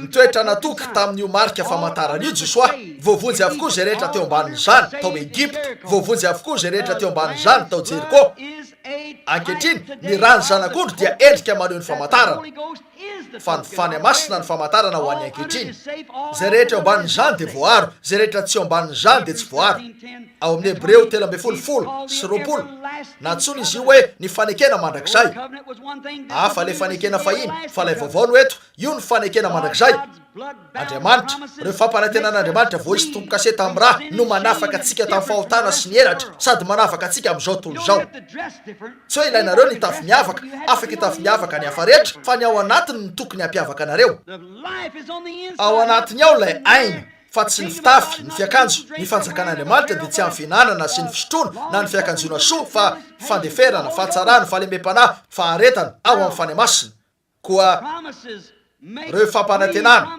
no manafaka amin'ny fahotana ka maneho fa Andriamanitra dia tsy manisa ny fahotanareo o Davida sambatra ny olona zay tsy sain'Andriamanitra eloka ary tsy anisa ota mihitsy Andriamanitra raha eo amin'io famantarana io satria ny famantarana no marika fa efa voaloha io ka efa neken'Andriamanitra ary anananareo ny famantarana ny amin'izany ny vidiny ny finoanareo ny nazahoanareo an'io ary anananareo ao amin'ny tenanareo ilay vidiny nandoavana ny fanavotana anareo mba hiderana azy sy amoahana andreo fampanantenany sy ny heriny. Ny testamenta vaovao dia midika hoe fanekena vaovao. Ny raha dia midika ho ainy. Ny testamenta vaovao dia ny testamenta ny fanahy masina. Ny fanahy masina no manambara fa nitsangana tamin'ny maty Jesosy Kristy. Zay no naneho fa natanteraka ho antsika an'izay rehetra notakiany Jesosy ka velona izy ankehitriny. Ny famantarana no manaprofo fa velona izy mba handrono ny tenany amintsika raha araka ny fampanantenany.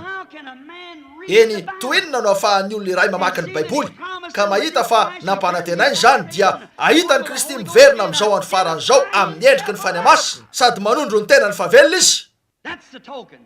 Zay ny famantarana. Zay ny marika. Zay ny vidiny naloha. Aza miakina mihitsy eo amin'izay mety ho fihetsepo na tsapa fankivitana be na nivatsiva ny lamosiko de na eny fofon-javatra nisy raha hitako teto an-tanako na nisy dilo eny na azoko ny maripaizana ambony na nandito amin'ny fanahy nika niteny tamin'ny teny sy fantatra mety ho tsara zany rehetra zany tsy misy anoerako azy reny kanefa tsy zay ny zavatra resako eto. Miresaka ny amin'ny fandrono ilay famantarana Jesosy Kristy mitsangana sady ataonantsika ankehitriny eo mpandrona ny tenany mba namariny indray ny tenina ampanantenainy ho an'izao man'izao. Amen. De ray ianareo sy Kristy eo. Andriamanitra sy Kristy de ray. Amin'izany andro zany de ho fantatra anareo fa zaho amin'ray, ny ray ato amiko, zaho aminareo ary anareo ato amiko. Andriamanitra tonga voaseho ao amin'ny nofon'olombelona eo, maneho ny tena no velona taorindreo 2 arivo taona. Zany ny famantarana. Raha mbola tsy tafiditra anareo de midira faingana ry sakaiza. Mety efa tena tara indrindra zao, tsy malalo sika. Maneho ny fanatrehany, ny testamenta vaovao, ny raha fa velona zany ankehitriny manao an'ireo fanamarinana. Ary satria izy zany de mananjo sika ny amin'izay rehetra nalohany ho antsika. Ny lehilahy zay manana ny batisan'ny fanahy masina na zay vehivavy manana ny batisan'ny fanahy masina de mananjo ny amin'izay rehetra nalohany Jesosy ho antsika. Satria zay ny marika ahafananantsika io. Zany no fahafaha-mividy. Ilaza ianareo ohatra hoe fa Rahalahy Branham inona ny tianao ambara? Indro azavantsika tsara zany eto ary tiako azan'izao zay olona marary. Jereo, raha efa ho fatin'ny anoanana ary fantatro ny vidin'ny mofo anankiray ohatra hoe ampaha $4 ary indro misy rahalahy tonga milaza hoe ity misy ampaha $4. Rahalahy Branham matin'ny anoanana ianao raiso ty ampaha $4 ty. Eny fantatra hoe fa afaka ho faly sady raha ity atanako io ampaha $4 io tahaka ny hoe efa ity atanako ny mofo satria efa ananako ny andoavana ny vidiny, efa ananako ny famantarana azahoana an'ilay mofo. Ary efa eo lay mofo fa ny antokana ilaina de ny fiazonako an'ilay famantarana de le ampaha $4 zay vidianana an'ilay mofo ka afaka hifaly tsotso zao amin'ilay famantarana toy ny mety hahafaly ahy amin'ilay mofo. Ankehitriny raha eo aminareo ny batisan'ny fanahy masina. Zay ny famantarana fa hanananareo ny zavatra navotana rehetra zay antony nahafatesan'i Jesosy fa hanananareo zany eny an-tananareo. Matahotra ny taky an'io va ianareo? Raha ataoko ataposy zany de hoy fa tsy haiko loatra na azoko vidiny mofo io na tsy ho fatin'ny anoanana. Tsarovy anefa olona mpivarotra tokana ihany ny takiko ry Ramsey Branham ampaha $4 de afaka azo mofo ianao. Azoko zany. Amen. Zay ny mamaolana. Zay ny mahatonga antsika tsy mahita zavatra maro tanteraka etsony ankehitriny. Tsy hita voasea ilay famantarana. Lay tena famantarana. Karazana fakatahaka no hitantsika eny fa lay tena famantarana tiako ambara. Jereo, koa rehefa tonga saisika ka maneho an'ilay famantarana, alay aina tsy maintsy nomena mba hisiny ny famantarana de miteno antsika ny raha. Tsaroa fa lay rano fanekena no fantatra ho tony ny famantarana ary ny teny ny manome toky antsika ny amin'ny fampanantenana. Ny famantarana no marika fefa naloha ny vidiny ho antsika. Ankehitriny raha tsy tafiditra ao amin'izany ianareo eny mazava ho azy de tsy azo na inona na inona. Mandeha eo amin'ny laharam-bavaka fotsiny ianareo de lasa mandeha makeo amin'ny altara de mitraka ary lasa mandeha. Kanefa rahalahy raha vao ifamantarana io napetraka indray mandeha ao amponareo de fantatrareo fa ny fitsanganan'i Jesosy Kristy ao anatinareo io misy zavatra nitranga, tsisy zavatra ampiverin-dalana anareo. Fantatrareo misy anareo. Ny fankatoavana tanteraka ny tenin'Andriamanitra rehetra no manome anjara anareo amin'ilay famantarana ary tsy misy akoatr'izany. Sambatra zay mankatoa ny didiny rehetra mba hanana ny zo amin'ny azonay. Koa rehefa mivavaka sika tsy maintsy eo amintsika ilay famantarana mba aseho miaraka mivavaka ataotsika. Eny, aza diso amin'ny fahazahoana zany. Raha mivavaka ianareo tsy maintsy hanananareo ilay famantarana mba handrakotra ny vavakareo. Raha tsy zay ny eo aminareo de mivavah mandra-pahatonga ilay famantarana satria tsy hanananareo fampanantenana ny indray valiny. Hitanareo tsy maintsy eo aminareo aloha ifamantarana io. Zay ny vidiny tsy maintsy aloha de ilay finoanareo mba io zany. Koa marika ny fankatoavana tanteraka io, ny ala ny tahotra Hoy Paoly amintsika ny amin'izany ny raha miteny tsara lavitra. Hoy ianareo miteny ve ny raha? Ye, miteny ny raha.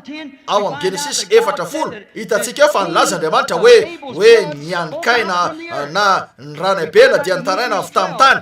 Hitantsika eo fa hoy ny Hebreo 12 hoe ny raha ny fanekeny Kristy dia miteny zavatra tsara lavitra noho ny an'ny abela. Hitanareo, hitantsika eo fa miteny ny raha, miteny manohana antsika zany. Ny aina ao anatinareo dia miteny ny amin'ilay raha latsaka. Amen. Oh rahalahy, tiako raha afaka hitan'izany rehetra. Hitanareo, raha afaka hitany amin'io ianareo fa la aina ao anatinareo io. Hitanareo fa manondro anareo eo amin'izany io raha io. Zany ny famantarana ny inona ary zany nalatsaka ho anareo ny raha nekeny anareo ary niditra tao anatinareo ny aina. Efa eo aminareo ny famantarana dia ny fanamasina.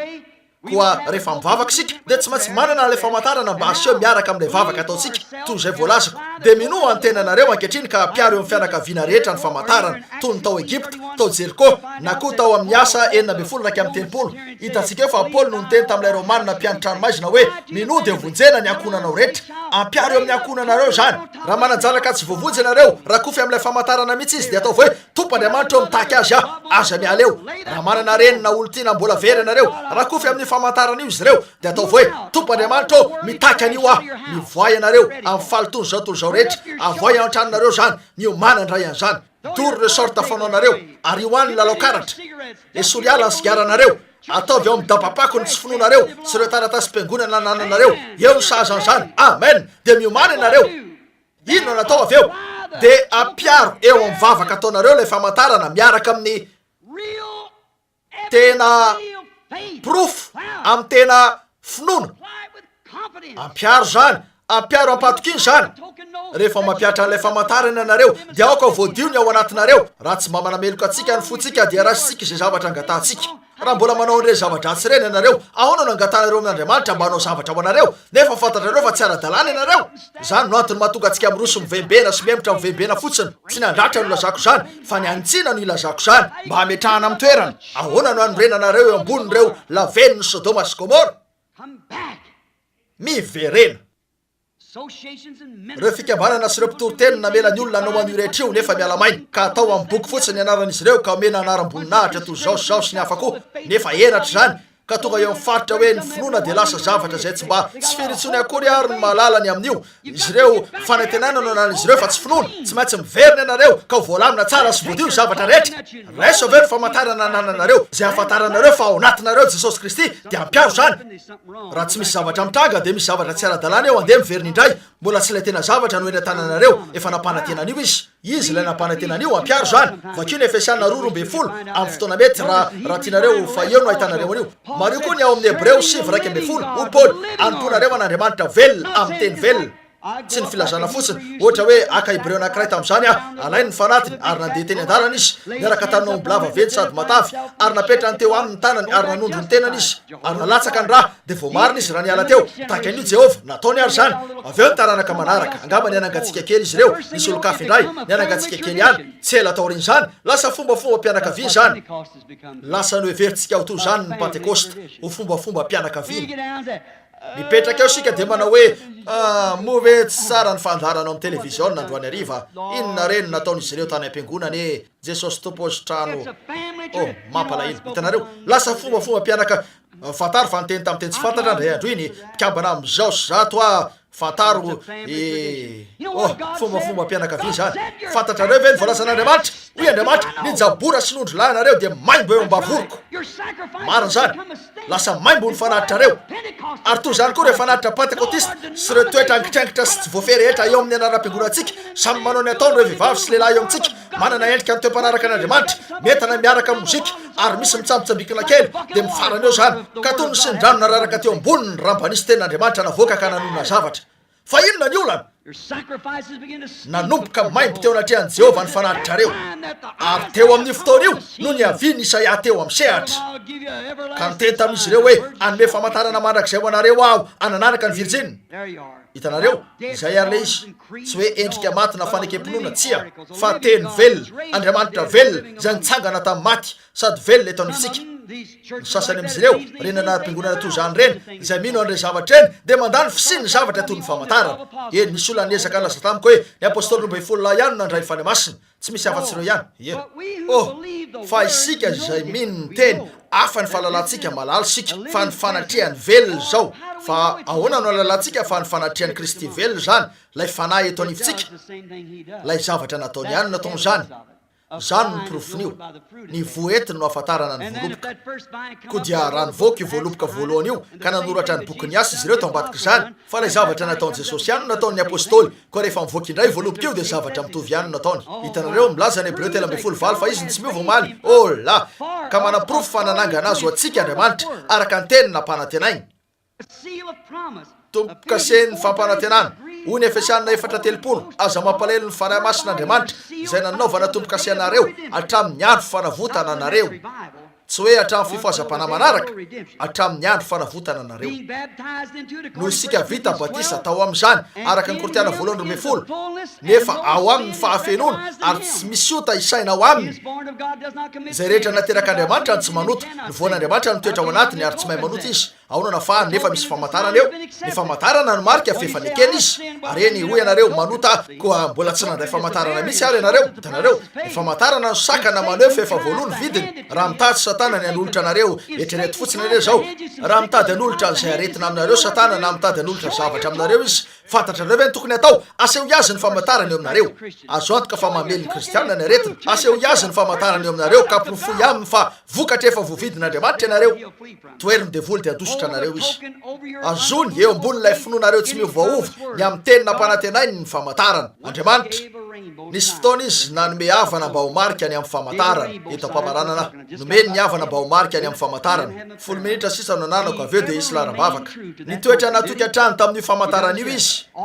Zany ve mbola matoky hatrany izy tamin'ireo arivo fotoana maro reo, tsy mbola diso mihitsy izy na indray mandeha aza tamin'ny fanehoana zany. Natoky tamin'io famantarana io izy. Izay no maneho amintsika fa hatramin'izay izy ka tsy mba diso mihitsy tamin'ny fanajana ireo famantarana nomeny. Tsy ahoako raha toka raha tsy tonga Jesosy ao anatin'ny ray alina taona nefa manana famantarana ianareo dia mbola tsy maintsy manaja ny voany izy. Na firy zavatra miova sy ny hafa ihany koa tsy maintsy manaja ny famantarana io izy. Lasa izy fanajana. Eny ary miandry antsika aneo ny famantarana izy ankehitriny. Eo ambonin'ilay finoana nomena Andriamanitra antsika. Manoloana ireo atoky mpivavahana tsy mino rehetra eto amin'ny firenena sy maneran-tany. Izay mihevitra fa tsy manaraka an'ireo mpino ny famantarana sy ny fagagana. Fa nono ny fatoketsika eo amin'ny famantarana io. Ka zay no maneho fa efa voalohany di sady efa nekena ao antsika ny fitsanganana satria ao anatsika ao ny ainy ny famantarana. Afatra enitra zany nefa fahamarinana. Zany no zavatra ilaitsika, ny fahamarinana. Anampy antsika alala ny fahamarinana ny Andriamanitra. Ho fantatrareo ny marina ary ny marina no nafaka anareo. Ambarako fa Jesosy Kristy tsy miova omaly sanio ary mandrakizay. Inoko fa omena Andriamanitra ho toy ny famantarana ny fany masina amin'izao ankehitriny zao. Aloken'ilay Exodosy amin'ny fivoahan'ny ampakarina amin'ny fiangonana. Ataoko fa be loatra ny hevin-dravony ka milaza ny olona fa nikikiky izy ireo ny teny tamin'ny teny tsy fantatra inoko ny amin'ireo zavatra eo kanefa tsy afaka hitehitra amin'izany ianareo. Ahoana nafahanareo metehitra amin'izany raha lavinareo ny teny? Hitanareo, ny famantarana dia ny teny voatondra ao anatinareo izay maneho ny tenany fa Andriamanitra mandika ny teniny ihany zany. Tsy ilainareo ny laza hoe fa eny atika ho ary ny teny tsy fantatra ataoko. Tsy zany akory eo. Ny fiainanareo no adikany amin'ny alalan'ny teny. Raha mandray ny teninareo izy, ny maizy anareo ka manondro ny teniny amin'ny alalan'io dia tsy mila an'izay mety ho fantikany io. Efa eo zany. Andriamanitra tenany ihany no manao ny fantikany. Ary efa teo amintsika ireo fampanentenana ho an'izao andro faran'izao reo. Oh, ry dalasy, ry andiana kristianina mateo ty, aza mifampiraraha amin'io karazan-zavatra misy ankehitriny io izay hitanareo ety seroa satria ho levony zany. Aseho hiatrany ny famantaran'io. Aseho ny famantaran'io. Vakio ny baiboly, raiso avokoa zany. Raha tsy milaza menina amin'izany ny fanahy ao anatinareo dia tsaratsara ho anareo ny veriny ary soloa ilay zavatra nananareo amin'ny famantarana tsy anananareo zany. Fantatro fa maro loatra ho an'ny takariva anankiray ny lazaiko eto fa efa amin'ny efatra sasany zao. Efa fotoana zao raha tiatsika ny rava amin'ny 10 ora anaovana laram-bavaka. Inonareo ve fa velona sy manjaka Jesosy Kristy amin'izao andro zao? Inonareo ve fa famarinana no nambarako anareo? Io ny famantarana, ilay zavatra takina. Tsy afaka ilaza akoatra ny fahamarinana. Tsy milaza aho afa-tsy izay hitako, izay reko, izay voambara tamiko. Ary ny antony ilazako an'izao tamin'ireo mamampoly ny amanarivo maro ny fanesa, tsy mbola nisy diso ka tsy marina na dia indray mandeha aza. ko dia tsy maintsy Andriamanitra io, tsy maintsy Andriamanitra io, fa Andriamanitra ve ka hanome fanampona toy izany amin'ny olona izay tsy malala akory ny zavatra ambarana, mo ve ka hanondro ny tena notoy ny pahita eo izy eto, nefa hanome lamosina aveo ka hanome azy teny miaroaro. Izay olona mandany io izy no miaroaro, fa Andriamanitra tsy miaroaro. Andriamanitra ihany mandika ny tenany. Raiso ny famantarana. Aza miantelitra amin'ny mampikambana ao amin'izay mety ho fiangonana nylazay endrim-pivavahana amin'ny hafa koa. Raiso ny famantarana. Azony zany. Io ihany no zavatra tokana ho eken'Andriamanitra. Rehefa tonga eo amin'izany io zany ianareo, rehefa tonga ny fahafatesanareo, tsaratsara ho anareo ny azona ny famantarana io andrakotra anareo amin'ny fahalalana fa amin'ny andro iaviny, amin'ny fitsanganana io. Afaka aneo amin'ny famantarana io tsy ho eo amin'izao vatan'izao io, efa aloha zany, fa ao anatin'ity fanahy ity izay tsy afaka ho faty, fiainana mandrakizay io ka mitoetra eo ny famantarana. Ary nampanantena izy hoe za nangana azy amin'ny andro farany. Io Jesosy Kristy ihany no eto. Izy no iraka. Izy no ity ny afatra. Ary izy no iraka eto mba hanondro ny afany. Tsy za no iraka. Izy no iraka. Ary ity no afatra. Ka raha manana fanahy mifanohitra amin'ity ianareo, dia ahoana no ahafahan'izany ho iraka ny amin'ilay afatra? Ny famantarana irery ihany no hanondro an'izany. Amen. Matsiaro tena tafiditra tsara. Teny izany tokoa, matsiaro tena afaka nidina mihitsy ankehitriny, satria fantatro izay efa ninoko ary mahita ny fiainako voatondro aminy ao amin'ny fitsanganany aho. Eto ny fanatrehany. Ekeo zany ry sakaiza miangavy re ao amponareo lalilao. Fantatro fa tonga ety amin'ny alitara sika rehetra mba hivavaka. Fa no metodista fa izy zany tsy mbola nanao an'izany mihitsy ny tao amin'ny Baiboly. Hoy ny Baiboly, izay rehetra nino natao batisy. Marina zany, tsy misy an'izany antso atao amin'ny alitara zany tao amin'ny Baiboly. Zavatra napitsika zany nefa mety tsara, fa izay rehetra tain'Andriamanitra dia mety tsara. Manositra tapadaba izy ireo, ohatra tsy mbola nisy zavatra toy izany tao amin'ny Baiboly. Nalain'izy ireo ny mosara sy ny fialan-akanjo izay nikasika ny vatan'ny Paoly, nefa izay fomba tianareo anaovana azy tsy maninona eo amin'ny alitara naiza naiza, fa zao ihany ampiaro zany ilay famantarana ho anareo. Aveo dino tsara ny tenanareo, dia jereo izay karazam-piainana mivoakeo. Jereo raha nampiarana zany na tsy, raha tsy nampiarana zany dia atao vakilan izay mety anananareo ka miverena mandrapahatonga an'ilay famantarana ho nampiarana. Andesika hivavaka. Ry ranay any an-danitro, angamba entitra loatra ny fiteniko, nefa tompo ahoana no ahafahan'ny fantsika hiazona tsara raha tsy aletika. Angatahako raha eo ny mba iletehany zany ao am-ponin'ny olona ka hitan'izy ireo fa tsy karazan-javatra hafahafa zao. Tsy hoe mitady ny anondro anaram-piangonana iray na vondron'olona na fitokona na olona iray na ny tenako na zay olo-kafa, fa Jesosy Kristy. Ataoko atotany ray ireo anaram-piangonana rehetra ireo, tena mitovy tsy misy valaka raha araka ny teninao. Lay reny jaga ratsy, hoy ny Baiboly amin'ny Apokalipsy 7:10, no ren'ireo jaga rehetra, ary tsy lehilahy mihitsy izy ireo, vehivavy jaga izy ireo, ka samy ho eo amin'ny fandrinana zao tontolo zao. Ary hitantsika fa efa tanteraka izany dia ireo pentekotista sy ny sisa. Nefa Jesosy eo mitoetra ho Jesosy hatrany ianao. Aoka izy ireo tsy haino ny afatry ny fiangonana fa lay afatry Kristy. Ny teny engane ka hanondro ny tenanao ianao tompo anio eo amin'ireo mpino, sitrano ny marary rehetra, mamelany fahotanay tompo, mangataka aho amin'ny mpanomponao aho, miangavy re mamelany fahotako ary mamelany fahotany zao vahoaka zao. Matoky aho tompo, azo antoka fa nitsirareta amin'izy ireo dia nanampy tamin'ny fanalitra andoavana an'ireo efitrano ka nandano ny volany ary nanao an'io rehetra io. Tompo Andriamanitra mangataka aho mba tsisy ho diso an'izany na dia iray azy. Tompo otoy zany ane izy rehetra ataoko amin'ny fahatsoram-po zany, nefa na dia zany aza tompo tsy maintsy entitra ny tena. Fantatray fa ny manitsy no fitiavana, ny fitiavana dia manitsy ary mangataka aho, satria izay no antony nanitsinao ny vahoakanao, dia satria ny tia azy ireo ianao. Nefa tsy maintsy ampamoahana ny ota rehetra. Koa raha eo mangataka aho ny amelanao ny fahotanay ankehitriny, raha indro fa miaika an'izany zahay, ny renirenina nalavitra zay tompo, voatondro tamin'ireo vahoaka pentekotista ireo aho tompo, isan'izy ireo aho, ary miangavy aho Andriamanitra ny amelanao anay rehetra. Ary rombao sasany amin'ireo lohan'ireo ka ampitodio izy, ary aleoko izy ireo hijery ndray mandeha manandrify ny Kalvari, fa eo no anadinonony amin'izay mety ho mifahalebiazany ny olona na ny eveka na inona na inona. Ka alalany fa tsy zay no lehibe raha ny eo amin'ity fanjakany ity. Samy zanak'Andriamanitra zahay. Mangataka aho ny anampianao anay ankehitriny, mandro ny tenanao eto anivonay. Anio angatahanay amin'ny anaran'i Jesosy Kristy zany. Amen. Eny aloha kely ny anomboantsika laram-bavaka. Mety misy olona eto angamba zay tsy mbola teto hatramin'izay. Tsy mahalala anareo aho, fa Andriamanitra malala anareo. Raha fahamarinana nambarako dia avelao Andriamanitra nanondro azy raha toa ka fahamarinana zany tsy izay ny profin'io. Raha nitsangana tamin'ny maty izy dia izy tsy miova maly sanio ary manak'izay hoy izy ao amin'ny Jaona 4:10 izay mino tsy izay milaza tena ho mino izay mino aho ny asa ataoko no ataony koa. Zany ve misy nilaza hoe anao asa lehibe no zany ianareo marina zany hoy izy fa mitory filazantsara zay no lehibe kokoa atao fotsiny zay zavatra nataony fa naprofo amiko zany. Eny aveo sika vao iresaka ny amin'izay lehibe kokoa azoko aseho anareo reo zavatra lehibe kokoa ataony ankehitriny araka izay nataony fony izy tety an-tany ary tsy ny fitoriana filazantsara fotsiny na dia eo azy zany fa tamin'ireo famantarana sy ireo fagagana tsy manam-potoana mo an'izany sika mino fotsiny ary engane ilay Andriamanitra ny lanitra izay nalangana an'i Jesosy Kristy tamin'ny maty ka naneho azy eto fa velona izy amintsika taoriana 2 arivo taona no anondro an'ity afatra ity hoe marina zany tsy maintsy nampiarina ilay famantarana.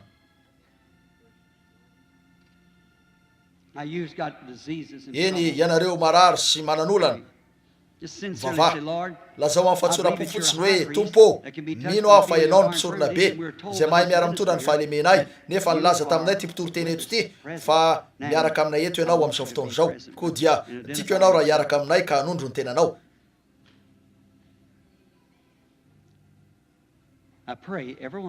Eny mivavahany tsirairay aminareo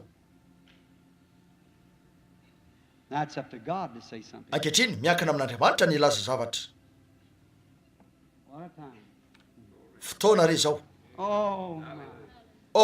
la iriko raha mba afaka lala zavatra ianareo toy iny na nitsapa rehefa tongo zany fezin'ny tena avokoa ny rehetra. Amen. Tsy misy devoly afaka anao zavatra efa olona resy izy manatrika eto ny tompoko eo an-tanantsika avokoa ny rehetra. Amen. Aoko tony tsara ianareo azafady aza mandendeha petraha ampilaminana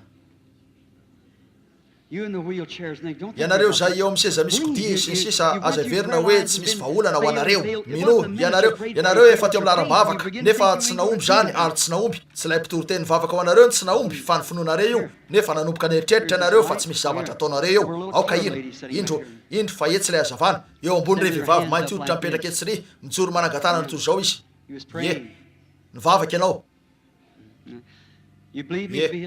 mino aho ho mpaminany ve ianao na mpanompony tsy tokony ilaza zany satria manafotona ny olona loatra zany ianao manana misy lehilahy fotsy hoditra eto vehivavy mainty hoditra tovy tamin'ny tompontsika sy ilay vehivavy teo mpatsakana mihitsy foko roa samihafa namela azy ireo alala izy fa tsy misy fanavahana foko tsy misy idirany lokontsika eo am'zany sika rehetra dia afaka efanome raha sika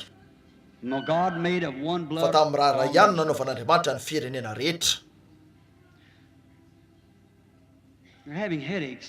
Marary andoha ianao aretina andomafy dia misy entamavesatra ihany koa ao am-ponao ho an'io zazo io zany fa ianao misy fahaseporana teny zany tokoa zany ve marina zany io vehivavy mipetraka eo anilanao ety io to manana fifandraisana aminao izy reninao izy io marina zany ary misy olana eo aminy mino avy ianao ry madama mino ianao ny marary anao dia ny fanaintainana eo amin'ny lany voanao marina zany ny lany voanao akavanana ny manaintaina tsy marina ve atsangano ny tananao raha marina zany tsy aneligelanao tso zany mino ve anao fa raha afaka nambara amiko ny aminao Andriamanitra madame Loel marina eny ary mandrosoatra any any omeny tompo Jesosy anao zay nangatanao ery amin'ny farany ery misy vehivavy hafa mainty hoditra mipetraka eo mijery aty fa to saiky naratra azy mafy tokoa zany jery atsara izy io inono zany fa tsy hitanareo ve fa tena eo anilany io zavatra io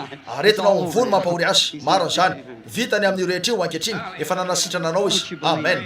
Nahoana ianareo ny tsy mino raha afaka ino ianao dia azo atao ny rehetra mino an'zavy ianareo.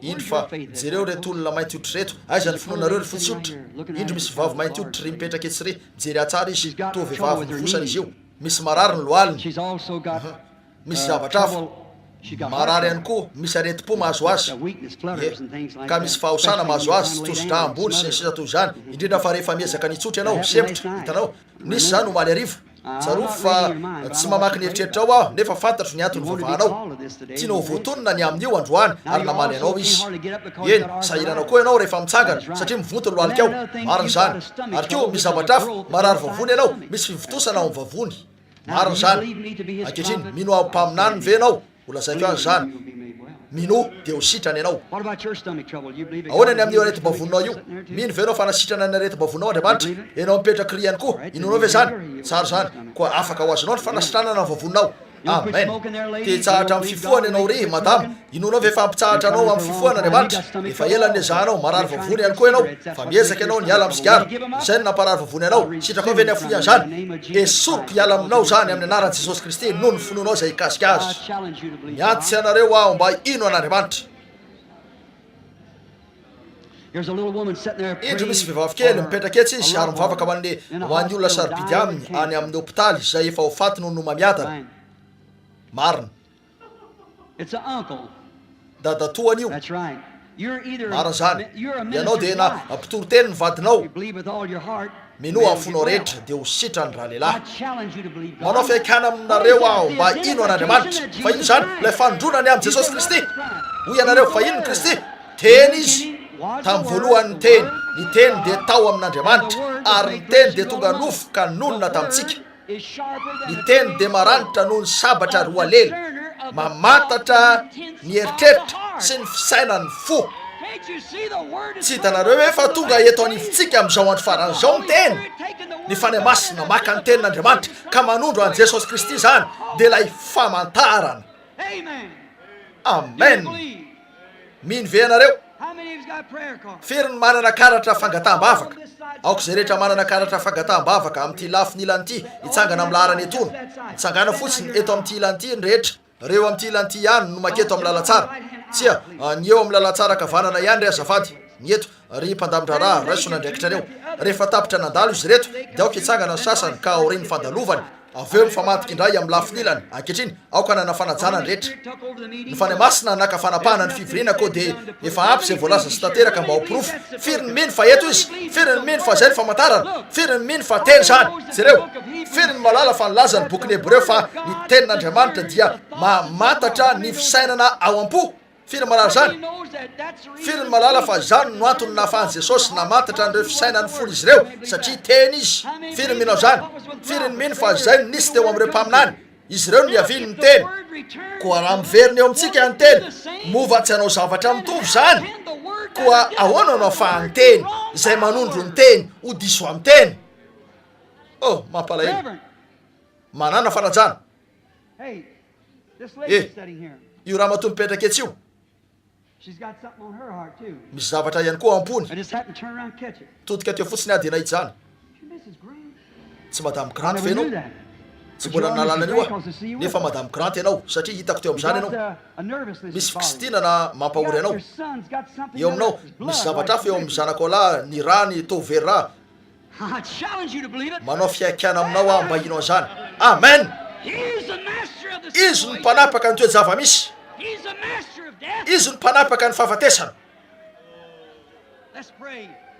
andesika ivavaka tombo Jesosy eo raha mbola manositra anay ny fanatrehanao eto amin'ny tefitra an'ity ary tsapanay fa fany amasiny zany mangataka tompo mba nasitrananao ny olona rehetra hitondra reto mosary reto indray mandeha nampianarina anay eo amin'ny baiboly fa nivahoakanao izay tena teo amin'ny lalan'ny fanarahana dia efa hamakivaky ny ranomasina mena nefa nanakandalana azy ny ranomasina teny amin'ny lalany ho any amin'ny tany nampanantenana niondrika nijery tamin'ny alalan'io andriafy io Andriamanitra tamin'ny maso ny fahatezerana dia azo tahotra ny ranomasina niemotro zany dia nizotra ho any amin'ny tany nampanantenana ny Israely tena teo amin'ny lalan'ny fanarahana tompo Andriamanitra ô aoka ny masonao mba hijery amin'ny alalan'ny rany Jesosy Kristy ao anatin'ity famantarana eto ity izay azononay eto ambony reto mosary eto anio arenga ane izay rehetra hitondro zany ho azo tahotra ane ny aretina hiemotra ane zany ka mela ny vahoakanao hiampita ho amin'ny fampanantenan'ny fahasalamana ny fivavaka ny finoana dia monjy ilay marary amin'ny anaran'i Jesosy Kristy ho toany zany amen firy aminareo mpitory-teny méthodiste eto ny mino mpitory-teny batiste mpitory-teny presbyteriana mpitory-teny batiste luterana na pentekotiste firy aminareo ny mino an'izao fahamarinana tonga avy eto ary makanisa eto anilako raha hivavaka ho andreo marary sika mandrosoa ety ianareo mpitory-teny rehetra izay mino tsy maninona ve sa ahoana raha la Grant tsy maninona ve midiny ty rahalahy Grant dia manana fanompona ny vavaka ho an'ny marary, lehilahy mahely fo, lehilahy mendrika, lehilahy zay enona Andriamanitra sy valiany vavaka. Rahalahy Grant faly raha afaka miana azy anio ka ilazo zany fa rahalahiko izy. Eny hoe tsy ambany etsy izy ivavaka iaraka amiko. Raha mandalo amin'izao laharan'izao ianareo dia toy ny hoe mandalo eo ambany ny hazo fijaliana. Ry rahalahy, manaova laharanareo ianareo eto ihany, manaova laharanareo. Sasany eto ambony, sasany etsy ambany. Ry rahalahy Roberders, aiza ianao? Ny rahalahy Roberders iveriko fa teto izy.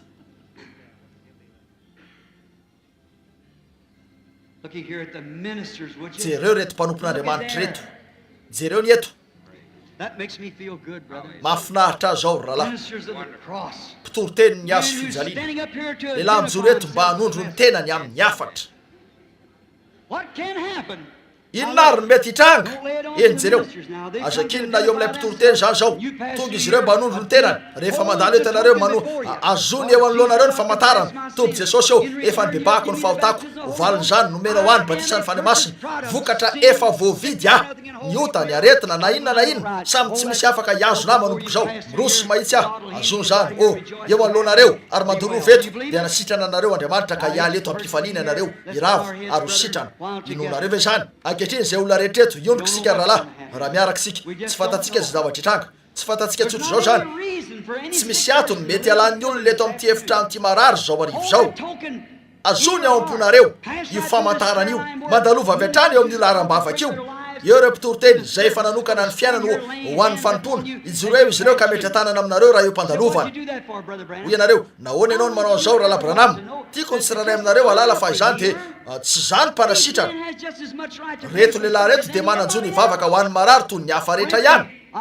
Tena marina fa inoko fa amaly ny vavaka izy ireo alohan'ny amalin'ny Andriamanitra. Reraka sasatra sisa inoko fa amaly ny vavaka izy ireo izy, ary indreo izy ireo fa mijoro eo anivon'izany mba handrono ny tenany, fa tsy menatra izy ireo miaka ny toerany. Akasitrahako ny lehilahy toy izao. Eny rahalahy, fantatro ny tsapanareo, za dia isanareo nanipy ny aratiko niaraka taminareo ianareo eto Texas mba hiezaka ny sambotra ny tsiraray amin'ireo trondro rehetra zay efa voalahatra Andriamanitra ho amin'ny fiainana ho any. Manao an'izay azoko atao miaraka aminareo zato isan-jato. Misy fotoana manakihana sy miteny mafy hanohitra ny rafim-piangonana sy ny sisa. Tsy midika zareo manohitra anareo rahalahy. Ny tiako atao dia ny manohitra an'ilay rafitra ampisaraka antsika tsy ho rahalahy noho ny fampianarana ara-pivavahana sasany. Pralahy noho ny batisa ny fanamasina sika. Famantarana ray ihany no azontsika. Raha ray ihany no eketsika. Ko dia andesika ino an'izany. Mety ao sika any, sa tsy zany rahalahy? Dia sika rehetra zay eo ambany raha. Eny batista na nendrina tamin'izany. Angama metodiste nareo, na luterana, na presbyteriana, pentekotista, unitera, binitera, trinitera. Na inona maizanao, na fiangonan'Andriamanitra na ino io, tsy manova zavatra zany. Raha misy zavatra kely tsy fanarahantsika, andesika nadininy amin'izany. Misy zavatra azotsika fanarahana. Ny hoe Jesosy Kristy ny mpamonjy antsika, izay maty noho ny fahotantsika, mitsangana indraika nanome antsika ny famantarana. Mijoro eto sika miaraka mivavaka ataotsika, zay azontsika eo amboniny reto rahalahy sy nabavy marary reto, zay andalo eo amin'ity laharan'ity. Ino an'izany amin'ny foky rehetra. Misy zavatra tokony mitranga amin'izao fotoana izao. Amen. Fantatro fa iverinareo adala, nefa mahazo aina tsara amin'izao fahadalako izao. Ataneko fa hijanona maritra toy izao tompoko. Tena mahatsiaro faly toy izao. Andesika hivavaka. Tombo Jesosy eo. Idina hialy eto amin'ny lampiazo aho aketsy mba hanondro ny tenako amin'ireo lalareo. Manondro ny tenako eo amin'izy ireo aho. Raha indro zay rehetra fa miazo le tia tananay ny famantaranay ary ao amponay. Raha mankatony didinao zay hoe ametra tanana amin'ny marary dia ho sitrany ireo. Engane ny olona rehetra mandalo eto mba haneo ny famantarany. Ny hoe efa nandray ny fanamasina izy ireo. Ny hoe zanak'Andriamanitra nateraka indray izy ireo. Ka mino an'izany amin'ny fony rehetra. Ary raha mandalo eo izy ireo, ho voahozony izy ireo anie. Io aretina sy marofo ao amin'ny tenany io. Ary amin'ny fifaliana anie no ialana izy ireo eto amin'ny fahalalana fa ny finono no nahasitrana azy. Koa Tompon'Andriamanitra toy ny nametrahanay teo amin'ny testamenta taloha ny tananay teo amin'ilay fanatitra mba handronay ny tenanay tamin'ilay fanatitray no ametrahanay ny tananay eo amin'ny Jesosy mba handronay ny tenanay aminy. Nametraka ny tanany taminay izy eo amin'ny asa fanompona, eo ampandrona ny tenany aminay izy amin'ireo famantarana sy fahagagana. Fa mametraka ny tananay amin'ny marary zay mba handronay ny tenanay amin'izy ireo miaraka amin'ilay finoana tafakambana amin'ny azy ireo. Tsy maintsy miala ny aretina, koa aoka hiala amin'ny anaran'i Jesosy Kristy zany. Raha indro fahakeny zay mba handray anio. Aoka rivavaka ny fiangonana rehetra. Ireo na misy olo-kafa afaka keto amin'ity micro ty mba hiazona ny itsy ny filarana. jereo rehefa mandalo eo nareo ankehitriny tongava ampinono tongava ampivavahana ametratanana marary fotsiny zay mandalova fotsiny reo mivavaha rehefa mandalo eo amin'ny laharana misy anreto mpitoroteny reto ianareo raha mandeha amin'ny tena nareo atsipazo amin'ny tany zany ary mandehana eo raha voanoma miadina anareo na aretina de ataovy hoe efa nanao zay azo natao mpitsabo nanao zay rehetra azo natao izy ary lazainy fa ho faty ah tsy ho faty ah ty le famantarako tompo nampanantena fitopolo taona ianao andalo eto mihitsy ah tsy mianahany zay no ataoko hitanareo ataovy zany anao azany ve nareo amin'ny anaran'i Jesosy otoany zany amen eny ary atombony filaharana mino aho ny fisalasalako rehetra dia nalevina ao amin'ilay lavadrano inonareo ve zany amen tsy mahafinaritra ve izy ny sasany tamin'izy ireo de teo amin'ny fandriana filanjana sy brakary nefa niarina ka nandeha navelan'izy ireo teo fotsiny zany de nandeha izy ireo afaka sitrana ny rehetra ankehitriny zay ino an'izany mino ve nareo omeo lay feokira tiako izy sitrako ave ranabavy lay ira fahiny tiako izy satria andeha sandratsika fotsiny feotsika sy ny tanatsika ny fotsika amin'Andriamanitra ka ira hoe tiako izy satria ny tia mialoha sika rehetra ary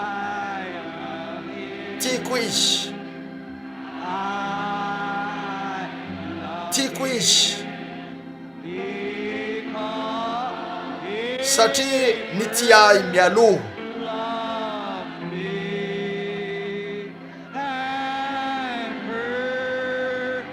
ka maty ho famonjena ay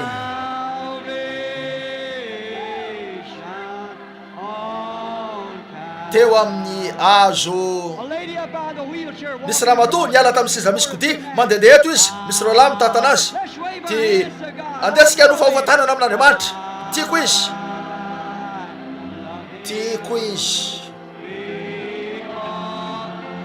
satria ny tia mialoha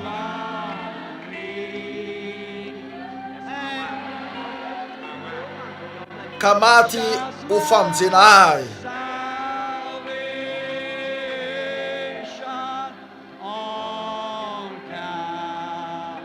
teo amin'ny azo tao andesika iderazy ankehitriny isika rehetra voninahitro an'Andriamanitra toinona ny saranay anao ry Tompo Jesosy no ny fahatsaranao ny fanatrehanao misaotra anao zay ny amin'ilay famantarana Tompo voavody zay ary feno ny fanahy ary mirotsaka mikery eo amin'ny vatanay ny fanamasina ankehitriny toinona ny saranay anao ny amin'izany raha eo amin'ny anaran'i Jesosy ny saranay anao amen ifandray tanana ny rehetra atao hoe deraina ny tompo mifandraisa tanana atao hoe deraina ny tompo eny ary ankehitriny averitsika rehetra zany tiako izy asandrato ny tanana asandrato ny fo ty ambarao avy ao am-ponareo fotsiny zany satria ny tia mialoha ianao venao marana azy ka maty ho famonjena ay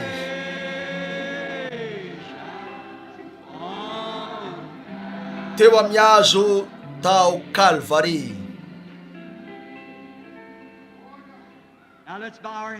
ankehitriny aoka isika iondrika ampanajana feno raha iny famerina ny fivoriana amin'ny rahalahy grand tao mba hamaranany misaotra nareo rehetra zao aloha misaorana ny tompo noho ny fahatsarana ny famindrapony sy ny fahatokiana zay antenaiko fa navela ao am-ponareo hoe tsy rery sika eto lay kapiteny lehibe mpitarika atsika no hoe to anifitsika lay oby fanao amin'ny andriny no hoe ho amin'ny tompo ary misaotra ny tompo sika raha mahita ny hery lehibe sy ny famindrapony lehibe fa ankehitriny andesika iondrika amin'ny mpanajana ry rahalahy Grant